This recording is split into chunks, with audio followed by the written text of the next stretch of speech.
Hello and welcome to episode 45 of the Epic Classroom Podcast.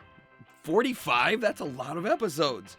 My name is Trevor and I like to talk about teaching, whether it's stories and ideas from my own classrooms or lessons I've learned from other educators. I love to explore ways to help students grow and thrive in school, but also for their educators to thrive as well. And so that's what this podcast is. Whatever you teach or however you serve in schools, how can you lead a more impactful, dynamic, meaningful, and epic classroom?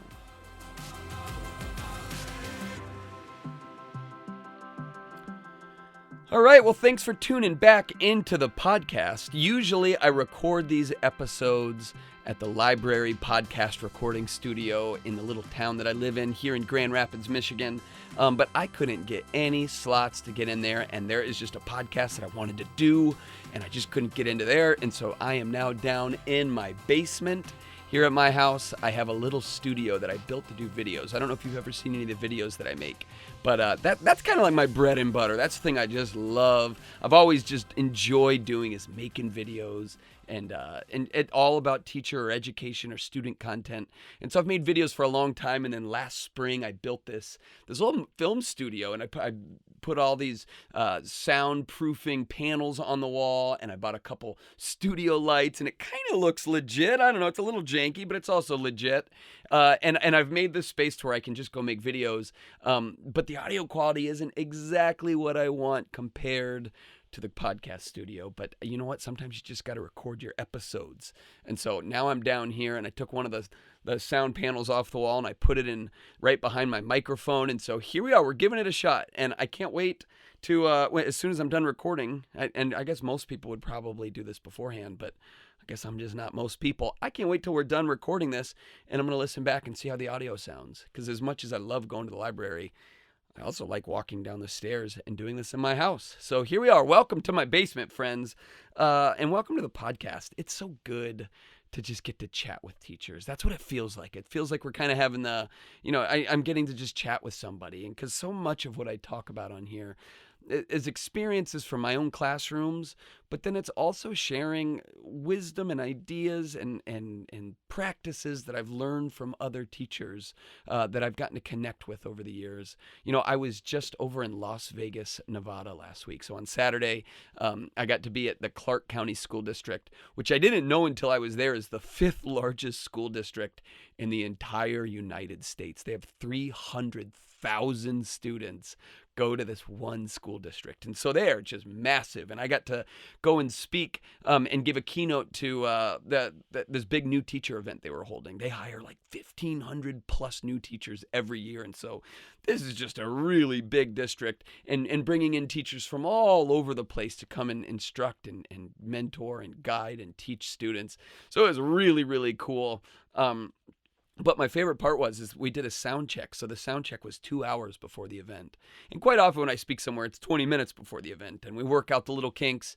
And then by the time we have it all worked out, I go on stage and I do my thing.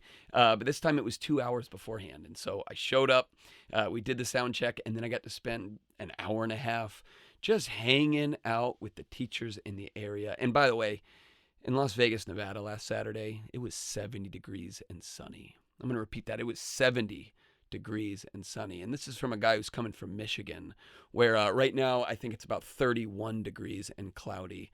We have a thing called the unicloud that covers our state, and it stays there. It's a unicloud. It's a single giant cloud that stays there for a big chunk of the year. And so it was so glorious to just be outside and having breakfast with a bunch of teachers and listening to them and hearing their stories and their ideas and what they're working on. And it's like this joy. I love getting to connect with people from different places and hear about what's working in their classroom. How are they connecting with students? How are they teaching? How are they instructing? How are they growing? And I love it. And I feel like when I do these podcasts, it's kind of like a version of that. It's like, I'm just carrying on the conversation, what I'm learning from others and what's worked for me and what I get to share with others. So anyway, teachers out in Vegas, you guys do really good work. Teachers everywhere, boy, you are essential people. You really, really are. And so yeah, that's not what this podcast is about. I just wanted to gush a little bit. I'm still feeling that buzz a little bit of coming back and getting to be with such an amazing group. And then the day before, I was in Dallas, Texas, with a big group of teachers, and they were phenomenal, phenomenal people. And we just spent hours and hours discussing. Like I had this whole presentation plan where I was going to go through all these slides and share all this information. And a couple minutes into it, it's like, nope, actually, I feel like the best way to spend this time is to let other people talk, and I can maybe just add things here and there. And so we just spent so much time talking and discussing and conversing, and people got to share their wisdom, and I feel like we all came away like feeling a little bit better at what we do because so much wisdom was shared. So I love that. So anyway, I want to share a little bit of wisdom that I learned in my very first year of teaching, and I've tried it out over and over and over, and it works. And it's a way that I like to start class with students. So whether I'm teaching pre-service teachers at the university, or when I taught high schoolers, or when I taught middle schoolers, or when I've gotten to spend time with elementary students and leading their classrooms, this is one of the very best ways to start class with them. It's called good things. So on the first day of every school year, I always started class with good things. I'd play a little snippet of a song called Tell Me Something Good. Maybe you've heard it. It kind of starts with that funky guitar. It's like, tell me something good. And say, I play that little snippet, and then I give students in the class 3 seconds to share something positive happening in their lives right now. And so it just every day at the beginning of the school year, I start with good things. And students often share after I ask, hey, tell me something good going on in your life. They'd share things like, oh, I won my soccer game last night. And everybody's like, nice, good job. Or kids will say like, oh, it's my mom's birthday. Which, by the way, students love to tell you when it's their mom's birthday. And not just like kindergartners, like seniors in high school love to share when it's their mother's birthday. They'd say, oh, I ate waffles for breakfast, or I got all my math homework done, or I won Fortnite last night. Whatever it is, they love to share whatever's good going on in their life. And at the beginning of every school year, at the very first day, I give them that opportunity to do that. And I always say you only have 3 seconds to share, because if we say more than 3 seconds, it just eats up a lot of time. And I've learned that the hard way. So you kind of have to put a little capper on it. So you tell them like, hey, you have 3 seconds to share a good thing. So that's what we do on the first day of the school year. And then on the second day of the school year, we did good things again.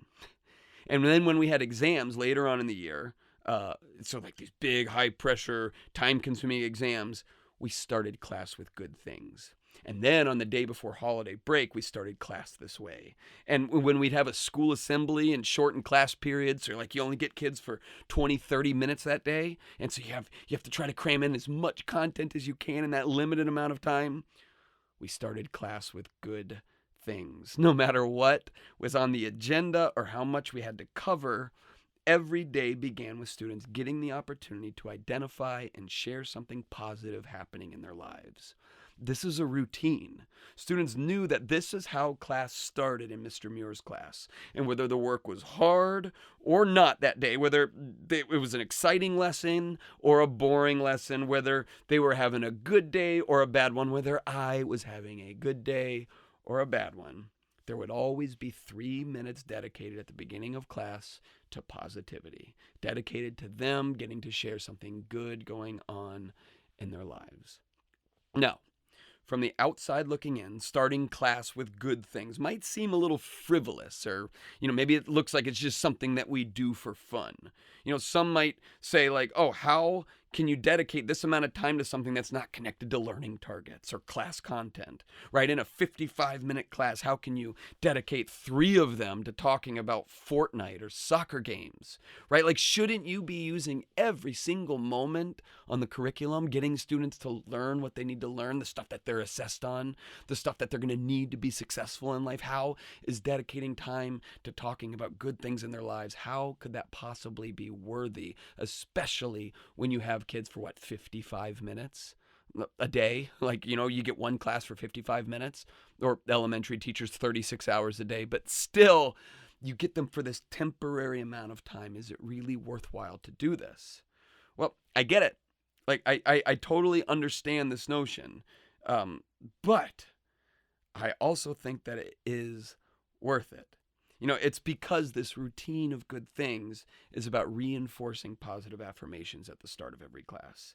Every student gets an opportunity to be reminded of the joy happening around them. No matter what is going on in the world, no matter what, every day you're going to be reminded that there is still things worth celebrating. There is still joy happening here. And I think we've got to give them opportunities to do that. Well, and then beyond that, I read this research on the University of Washington Medicine, their journal. They shows that having regular positive affirmations can have a measurable effect on a person's well-being, on their stress level, and even their academic performance. Right? Like having fun routines like this are not disconnected from content standards and curriculum in the way that it might look like. It might look like, oh, this is just for fun, but it turns out because of the influence of positivity on our psyche, it influences our well-being, but then also the way that we learn and engage, right? Doing these type of structured rituals that are about building class culture, they're not frivolous, they're essential. They serve the purpose of binding the class together, right? Like Good Things was a calculated way for students to get the most out of every class period. And like many teaching approaches, while not always obvious, there was a method to the madness. It was a routine to help establish class culture, which really, it's a shared set of values that unifies the group. It pulls students and myself together so that we have this sense of cohesion. And then, once we have these collective values, once we realize like, hey, it's good to share what's good in life, right? It's good to celebrate joy. It's good to celebrate the small things. Once you have that, that's really the foundation for all of the learning that happens the rest of the day in that classroom, that happens the rest of the year in that classroom. It influences the way that students see learning in general. It's not all about putting your nose to the grindstone and working. It's also about sharing joy, right? There is a method to the madness, and so I think, and I think you would probably agree with me, I think in this time that we live in that is just sometimes so negative, right? Sometimes it's just so depressing when you turn on the news and you hear the fighting in politics and you hear about the wars happening and you hear about poverty and you hear about injustice, and all these things are real and they shouldn't be avoided, but boy, they can bring you down after a while. And then you mold that into being a student who doesn't necessarily have the tools to manage this and to be able to shut certain things out and to unplug. You've got kids on social media that are just seeing the worst depravity of humanity, and it's just constantly at their fingertips, and it's always making its way to the front of mind. I think we need more joy. I think we need more opportunities for students to share joy, to experience it with each other, to celebrate it. We got to do it. I can't tell you how many times I've had students, okay, I'll be honest about this. There has been a number of times as a teacher where I've wanted to skip Good Things, where I'm like, boy, we have got a lot to do here. And so I'll even tell students hey, at the beginning of class, all right, guys, we are just going to dive right into it. And I'll start whatever the lesson is. And students will be like, wait a minute, Mr. Miller, aren't we going to do good things? I'm like, well, guys, we don't have a lot of time. And then there's just this collective gasp. It's like, oh, and it just makes you realize students value this, right? We value this culture. It's all about classroom culture. It's all about that cohesion. Human beings are social creatures. We need each other. We need to unify. We need to collaborate. We need to be together. And little routines like this, whether it's Good Things or something else, whether it's starting class with a positive aspect of their lives, whether it's greeting students at the door with a special handshake. Maybe you play Taylor Swift music as kids walk in the door, and that just makes them feel seen and happy, or angry, but not really angry because everybody actually loves Taylor Swift. But whatever it is, it gets kids to smile. Maybe you review content on Kahoot because it's fun and that's the main reason you do it. Maybe you dress up as a character when you teach certain units. Maybe you do something from the outside looking in. It looks silly and frivolous, but you're doing it because it builds class culture. It builds cohesion. It brings students together. It brings some joy to the learning experience. You do this, I would say to you, keep leaning in on that, right? Keep doing this stuff that maybe is a time sacrifice, but it's a time sacrifice that's well spent. Are you with me, my friends, my teacher friends? Do you know what I'm talking about? So if you don't do good things, I would recommend trying it. And I would also recommend having a time limit to it, because boy, some kids will just try to tell you every single detail about how they beat Fortnite. And the truth is, you don't really have to care about how they beat Fortnite. You don't even have to actually love everything that they're sharing. It's not about that. It's about giving them space to share it. So go ahead, try out good things. And thanks for listening to the podcast. It's such a joy to get to do this. And on this note, by the way, the reason good things kind of came to the front of mind is when I was working with these new teachers. The last few weeks, I've had the opportunity to do some new teacher stuff, whether it was in Vegas. I was at Ferris State University recently, and got to talk to their whole pre-service teacher program, which was so much fun. I've been sharing about this good things protocol, and really the bigger topic is talking about class culture and how do we build it, how do we grow it, how do we embrace it, and so that's been a topic of conversation lately in the stuff that I've been getting to do, and it's just about like how do we do this and how do we do it well, and especially the bent has been how do you do this well as a new teacher, because this is the kind of stuff that helps you thrive, and the reason it's been so top of mind is I'm releasing a new book soon, so I'm really excited to share that. I'll share more detail about it soon with my co-author. Maybe he'll come on here and do it. You might know John Spencer. He wrote the book Launch and Empower and some other really great books, AI Roadmap, and he makes great videos. We've been collaborating and really good friends for over 10 years now. So John and I, we spent a couple years putting a book together. We wrote the book, The New Teacher Mindset. It's a book for new teachers and teachers who've been doing this a really long time. And it's all about sharing strategies and ideas that kind of take a fresh take. It's kind of about taking a fresh take on some of the things that are maybe seen more as traditional in education. How do we do it well, and how do we do it for the time that we actually live in? Instead of thinking of classroom management as a reactive thing, like how do I react when students break the rules? How instead do we create proactive classroom management? How do we design a class culture and setting and structure to where maybe those issues come a little less? How do we rethink how we look at building relationships with students? How do we rethink about what projects are and collaboration? So all some of those really big topics, it's kind of our take and ideas and stories that we've heard from other teachers, but then also research. It's really, really exciting. We're publishing it with Josie Bass, which is a Wiley brand, so a really big fun publisher has been helping us put this one together, and it'll be coming out this summer, and it's got a lot of stuff that I think you're gonna like, whether you're a new teacher or you've been doing this a while. Maybe this can give you some fresh ideas to keep doing your work well. So that'll be coming out this summer. I will, of course, tell you when it does, but the pre-order link is actually available with the new cover that Josie Bass designed, and I just love it so much. So if you want to go see what the book looks like, I will link it into the show notes here. And if you want to pre-order it, that would be really exciting. And so feel free to go check that out. I'll put the link in the show notes for the podcast here. And let's see what else. Yeah. Oh, and if you want bulk orders, so let's say you're a school leader or a conference and you want to get a bunch of them, just get in touch. I'm pretty easy to find on the internet. I would gladly put you in touch with Josie Bass, who can hook you up. So anyway, that's all we got today. If you're one of those teachers that value culture and then content, I want to affirm you in that. It's not sacrificing and saying, hey, content isn't important. It's saying, no, culture might be more important, because a good, strong classroom culture is going to lead to really good acquisition of content and a deeper learning. So keep doing that good work. And thanks for listening to the podcast. Talk to you next time. My name is Trevor Muir, and this is the Epic Classroom Podcast.